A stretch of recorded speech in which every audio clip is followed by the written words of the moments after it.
அவங்க தேதிமுக வந்தாலும் தலைவரை பார்த்தாங்கன்னா அது நடக்கலாம். நடக்காதெல்லாம் எதுவுமே சொல்ல முடியாது இன்றைக்கி இருக்கிற நிலைமையில். ஏன்னா திமுக விட்டால் வேறு கட்சி இருக்க மாதிரி எனக்கு தெரியல. ஏன் பிஜேபியை எதிர்க்கிறதுக்கு தைரியமான ஒரு ஆள் தலைவர் தான் இருக்கார்.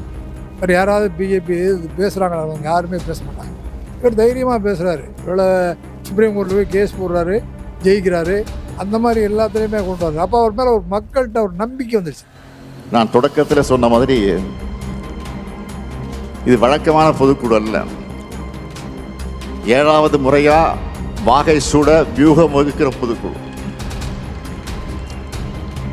அடுத்த ஆண்டு இதே நேரத்தில் என்ன மாதிரி தலைப்பு செய்தி வந்திருக்கும்னா, 7வது முறையாக திமுக ஆட்சி அமைத்தது, கழக கூட்டணி வரலாறு காணாத வெற்றியை பெற்றது, ஸ்டாலின் தலைமையில் 2வது முறையாக திராவிட மாடல் ஆட்சி தொடர்கிறது.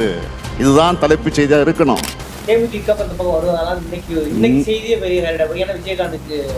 தலைவரை பொறுத்த மட்டும் இந்த கூட்டணியிலே 200 தொகுதிக்கு மேலே ஜெயிக்கலாம்.